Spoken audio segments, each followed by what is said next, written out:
Ludwig van Beethoven grew up with a spirit that felt far too large for silence or stillness, as if sound itself lived inside his chest, constantly knocking, pushing, and demanding release through rhythm, harmony, and emotion that refused to remain quiet. He was born in 1770 in the German city of Bonn, a modest place shaped by routine and tradition, where music existed as craft and duty rather than wild emotional exploration. From early childhood, Ludwig showed remarkable sensitivity to sound, noticing patterns, changes, and tensions in music that others heard only as pleasant background noise. His father, determined to turn him into a musical prodigy, pushed him relentlessly, often harshly, believing discipline alone could shape greatness without fully understanding the cost of such pressure. Young Beethoven practiced for hours each day, repeating exercises until his fingers ached, while his mind quietly learned resilience, stubbornness, and a fierce independence. Unlike cheerful child prodigies who delighted audiences easily, Beethoven carried a serious intensity, as though music was not a performance for praise but a personal struggle for truth. He listened deeply, not only to notes, but to the space between them, sensing emotion hidden beneath structure. As he studied the works of earlier composers, Beethoven absorbed their rules carefully, yet even then his imagination strained against boundaries it felt were too narrow. Music for him was never decoration, but a language capable of expressing conflict, courage, doubt, and triumph all at once. When Beethoven moved to Vienna, the musical capital of Europe, he entered a world filled with elegance, competition, and polished perfection. Vienna expected composers to entertain, to charm, and to follow tradition politely. Beethoven arrived with talent, ambition, and a personality that refused to bow easily. He impressed listeners with powerful piano performances, playing not with gentle grace, but with dramatic force that startled audiences used to refinement. His playing felt unpredictable, alive, and slightly dangerous, as though each performance carried emotional risk. Teachers recognized his brilliance, yet struggled with his stubbornness, because Beethoven questioned instructions instead of accepting them quietly. He learned from masters like Haydn, but refused to become a shadow of anyone else. While others composed music meant to please immediately, Beethoven searched for something deeper, something that felt honest rather than decorative. He believed music should tell a story, even without words. Early compositions followed classical forms, yet already hinted at tension, surprise, and emotional weight that pushed beyond expectations. Listeners sensed something new emerging, though they could not yet name it. Beethoven worked tirelessly, revising pieces again and again, convinced that effort transformed raw inspiration into lasting power. His notebooks filled with sketches, corrections, and crossed-out ideas, revealing a mind that shaped greatness through persistence rather than ease. Socially, Beethoven struggled, often misunderstood due to his blunt honesty and intense focus. He was not smooth or charming, yet those who listened closely sensed depth beneath his rough edges. As his reputation slowly grew, Beethoven stood at the edge of change, balancing tradition and innovation like a tightrope walker unwilling to look down. Music became his battlefield, his shelter, and his voice. Then, quietly and cruelly, Beethoven began to notice something wrong with his hearing. At first, sounds seemed distant or unclear, like voices fading into fog. Fear crept in slowly, because for a musician, hearing was not just a sense but a lifeline. He hid his growing problem from others, terrified that weakness would steal his future. Isolation increased as conversation became exhausting and embarrassing. Yet instead of surrendering, Beethoven turned inward, listening more intensely to the music inside his mind. He discovered that imagination could outpace physical limitation. Suffering sharpened his emotional honesty rather than silencing it. His compositions grew bolder, heavier, and more expressive, as though defying fate itself. Music transformed from skill into necessity. Beethoven began writing not just for listeners, but for survival. Each new piece became a declaration of existence. Anger, hope, defiance, and tenderness collided within his work. He refused to soften his voice to comfort audiences.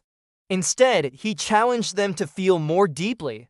Beethoven's journey had shifted from ambition to inner battle. The storm was only beginning, and the world was not yet ready for what he would unleash next. As Beethoven's hearing continued to fade, the world around him grew quieter, yet his inner world became louder, more intense, and more crowded with ideas that demanded expression.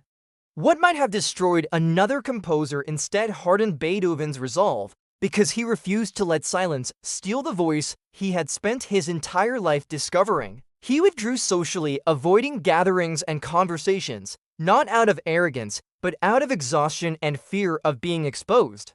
Loneliness wrapped around him, yet within that isolation, music became clearer, stronger, and more personal than ever before. Beethoven no longer wrote merely to impress patrons or follow tradition, because survival itself now depended on transforming emotion into sound. His compositions began breaking boundaries, stretching length, structure, and intensity in ways audiences had never experienced. Symphonies grew larger, louder, and more dramatic, carrying struggle and triumph side by side like opposing forces locked in combat. Listeners felt tension, conflict, and release woven through melodies that seemed to argue, plead, and ultimately stand tall against despair.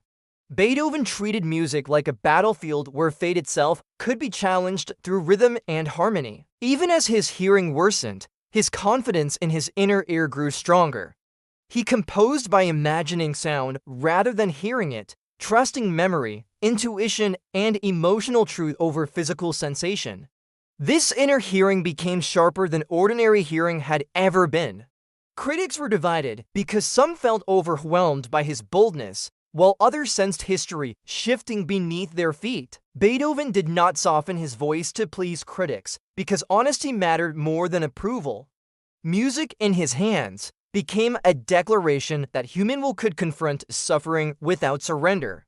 His famous Fifth Symphony echoed this spirit, turning a simple rhythmic idea into a powerful symbol of struggle knocking relentlessly at the door. Audiences felt something primal awaken, as though the music spoke directly to courage buried deep inside them. Later works grew even more daring, blending tenderness with explosive power in ways that felt deeply human.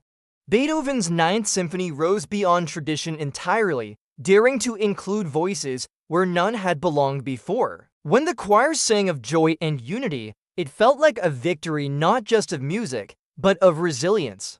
Ironically, Beethoven himself could not hear the thunderous applause that followed, standing unaware of the crowd's overwhelming response. Others had to turn him toward the audience so he could see what his music had achieved. This moment revealed both tragedy and triumph intertwined inseparably. Though physically isolated by deafness, Beethoven had connected with humanity more powerfully than ever before. His later years were marked by illness, struggle, and frustration, yet creativity never left him. He continued composing with fierce determination, refusing rest even when his body demanded it. Music remained his language, his weapon, and his refuge. Friends came and went, but Beethoven's commitment to expression remained constant. He understood that comfort was not the purpose of art. Art, for him, existed to confront reality honestly. When Beethoven died in 1827, storms reportedly raged outside, as though nature itself recognized the passing of a force too intense to leave quietly. The world mourned a man who had expanded music's emotional range beyond anything previously imagined. Future composers studied his work not as instruction, but as inspiration to think bigger and feel deeper. He had transformed music from polite entertainment into emotional experience. Generations discovered that struggle could become strength through expression. Children learning music encountered Beethoven's melodies and sensed courage hidden inside notes.